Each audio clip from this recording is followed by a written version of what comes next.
Por ejemplo, en El Faro ya tuvimos que mudar nuestra personería jurídica a Costa Rica, porque Nayib Bukele en cadena nacional nos acusó de lavado de dinero. Dijo que en El Faro lavábamos dinero. El Salvador es un país gobernado por un hombre, y ese hombre se llama Nayib Bukele, y él en El Salvador hace lo que le da la gana. Es un dictador. Bukele en El Salvador se acerca de alguna manera a la figura de un líder religioso, es que la gente no le pide cuenta. Bukele durante 3 años pactó con las pandillas, con la Mara Salvatrucha y con el Barrio 18. Alejandro Mason terminó, después de que lo encarcelaron, acusándolo de traidor, de filtrar información a la prensa. El modelo Bukele tiene solo una característica: denle todo el poder a un hombre. Por ejemplo, a Bukele se le ocurrió, que era una idea de buena publicidad para la clase media en El Salvador, crear un hospital para mascotas.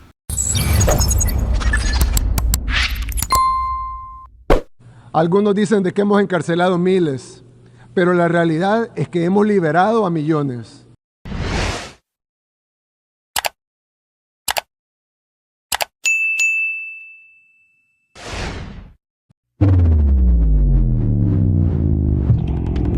Amigos, amigas, bienvenidos a esto que es Bukelianos. Si es primera vez que me visitas, agradezco tu tiempo y tu espacio. Solamente te pido el apoyo con tu suscripción para que así podamos seguir creciendo en esta gran familia que es Bukelianos. Pues bien, el jefe de redacción del Faro, Óscar Martínez, despotricó en contra del presidente Nayib Bukele. Y es que recientemente este periodista viajó hasta el país de Chile, en el cual millones de chilenos decían: queremos un Bukele, tenemos un pelele. Y eso le dolió muchísimo cuando alguien en su hotel le recordó y le dijo que necesitaban un Nayib Bukele allá en Chile. Al parecer, el presidente Boric y un medio de información chayotero entrevistaron a este periodista y mire usted las sandeces que dijo en contra del presidente. De verdad que se pasó, y esto fue lo que dijo. Con el tema de Bukele, la gente quiere una regresión autoritaria, quiere destruir los contrapesos democráticos. Creen, después de una democracia raquítica que los expolió, que la solución es darle todo el poder a un hombre, y es lo que han hecho. Entonces, eso es lo que el periodismo editorialmente debería estar buscando reforzar, por así decirlo. No tiene sentido. Si hay una lección contundente en Latinoamérica, es qué nos pasa cuando se le da todo el poder a un hombre. Ustedes lo saben muy bien aquí en Chile. Entonces, el periodismo no se... Bukele en El Salvador se acerca de alguna manera a la figura de un líder religioso, es que la gente no le pide cuenta. Está un polaco que salió diciendo que él era el Bukele de Polonia, son países que son muy lejanos, pero Bukele durante 3 años pactó con las pandillas, con la Mara Salvatrucha y con el Barrio 18, beneficios carcelarios a cambio de reducción de homicidios. Bukele, a la tercera masacre, hubo una de 30 y pico salvadoreños en 2 días, otra de 57, Bukele las toleró, pero la tercera ya no la toleró, que fueron 87 asesinatos un fin de semana de marzo de 2022. El sábado 26 de marzo fue el día más sangriento de toda la posguerra en El Salvador. Hubo ese día 62 homicidios. La Mara Salvatrucha convierte los cadáveres en un activo político para presionar tal como los políticos se lo enseñaron. Y Bukele decide empezar el régimen de excepción. El modelo Bukele tiene solo una característica: denle todo el poder a un hombre, desaparezcan los contrapesos, extingan la independencia de poderes y acaben con el debido proceso judicial. Por ejemplo, recordamos uno de los casos donde a una muchacha a la que violaron le ordenaron que se bañara, se arreglara y caminara a su violación tumultuaria, porque era el regalo de cumpleaños de un pandillero. Y lo tuvo que hacer, porque nadie por ella. Si ella decía algo, se moría ella y su familia. ¿Qué le vas a decir a la familia o a esa muchacha cuando ya no hay pandilleros afuera de su casa? Porque esto es un hecho. Bukele acabó con las pandillas. Quien diga que eso no es así, es una posición ideológica, no es una posición fáctica. Bukele acabó con las pandillas. En El Salvador ahora mismo, 1 de cada 57 salvadoreños está preso. 1 de cada 57. Es decir, es la tasa carcelaria más alta del planeta Tierra. Ni Estados Unidos, con su negocio del encarcelamiento, llegó nunca a esas cotas de encierro de su población. Esa gente que está presa, más de 87.000 salvadoreños en solo 2 años, en un país de 6.5 millones de habitantes, están presos sin ningún cargo real, sin ningún tatuaje en sus cuerpos. El gobierno le ha puesto reserva total, es decir, secreto judicial a todos los juicios del régimen. Entonces, claro, yo supongo que la señora a la que le extorsionaban su negocio y le atacaban a su hijo estará feliz del régimen hasta que se lleven preso a su hijo injustamente. Están juzgando a casi un 3% de la población salvadoreña como criminales y los están juzgando en secreto. El exasesor de seguridad de la presidencia, de este presidente, Nayib Bukele, Alejandro Mason terminó, después de que lo encarcelaron acusándolo de traidor, de filtrar información a la prensa. Él salió con una lobotomía de la cárcel, con la cabeza cosida como si fuera una pelota de fútbol mal articulada.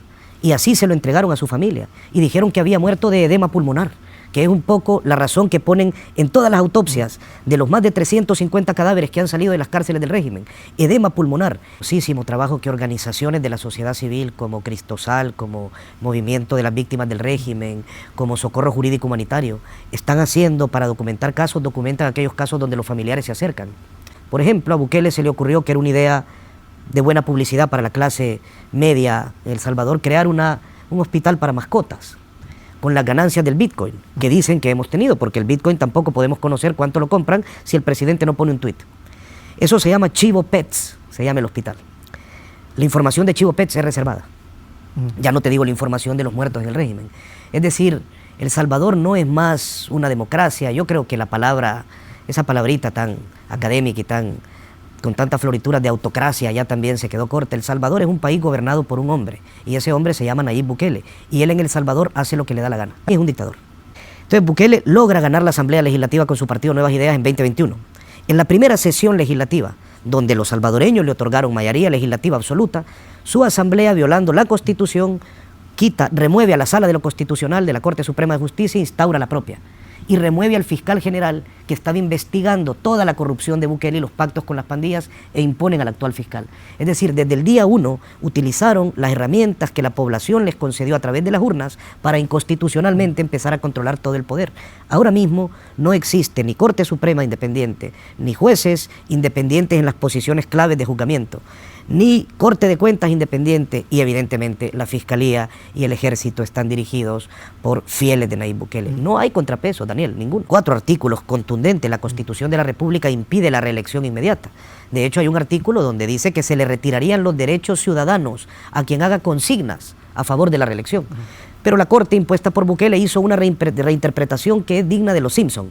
Dijo que no era el periodo anterior, sino el anterior, que más bien quien no se puede reelegir es el presidente que estuvo antes de Bukele.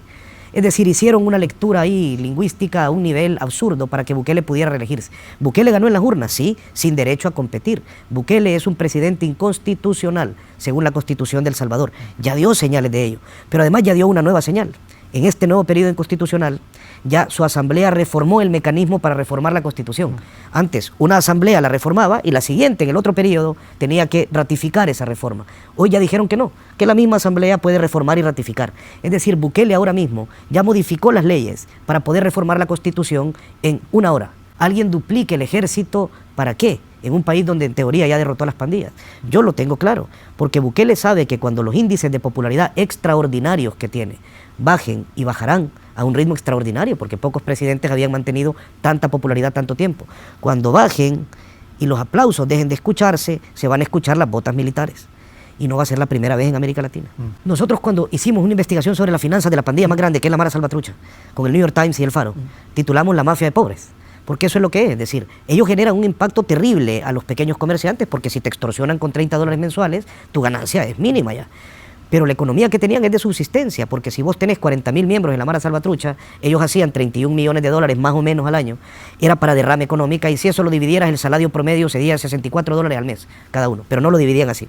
Pero el daño económico que generaban a la sociedad era impresionante. Ahora, son muy diferentes un cártel.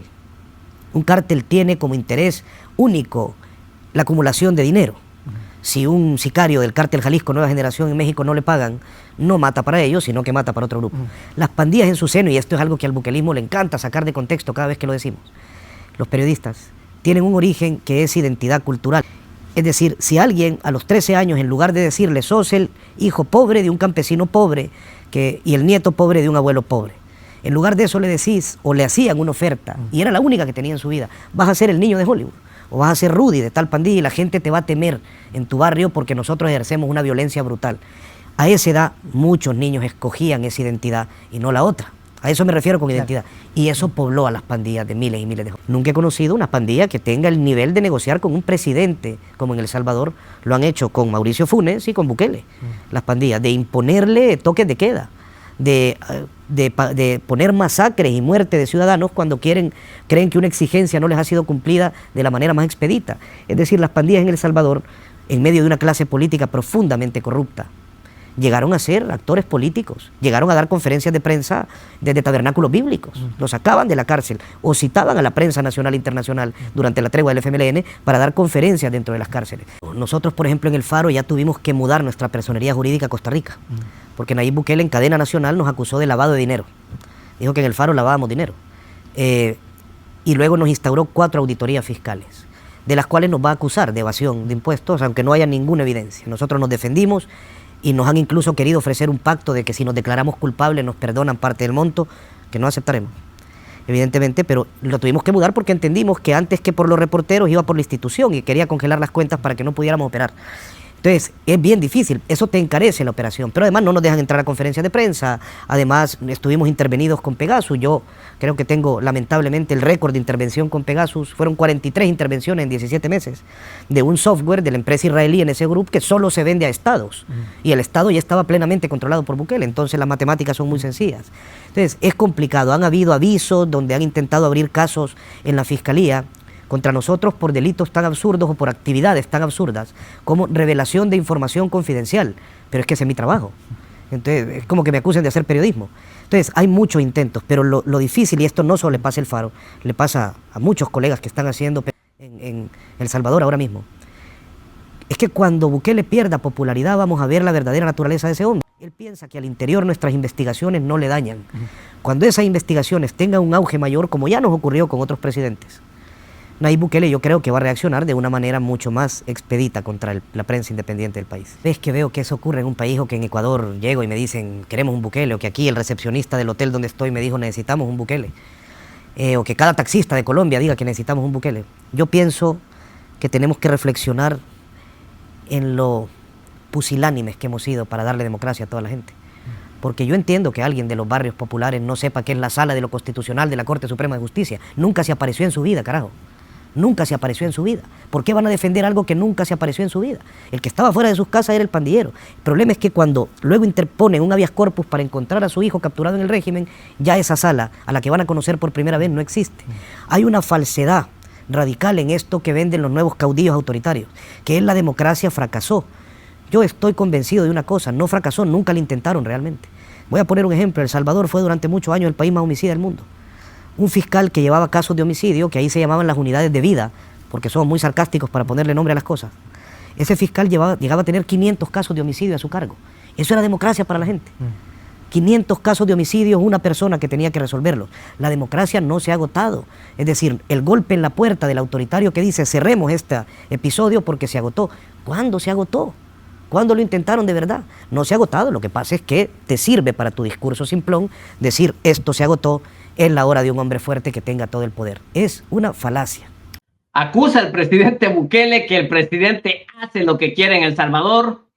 También dice que los acusó de lavado de dinero y que por eso tuvieron que salir huyendo para Costa Rica del Salvador, que ya no los dejan entrar a las conferencias del presidente Bukele, que hay muchísimos muertos en la cárcel.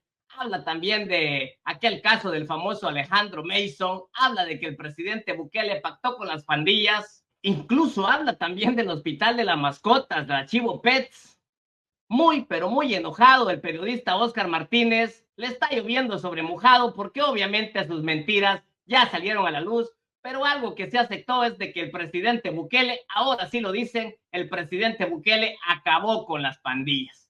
Déjenme en sus comentarios qué opina usted acerca de lo que dijo Oscar Martínez, que es el jefe de redacción de El Faro. Ya sabemos que es un medio chayotero que siempre ha estado en contra del presidente. Déjame tus comentarios, los voy a estar leyendo. Muchísimas gracias por haber visto este video. Se les quiere, se les respeta.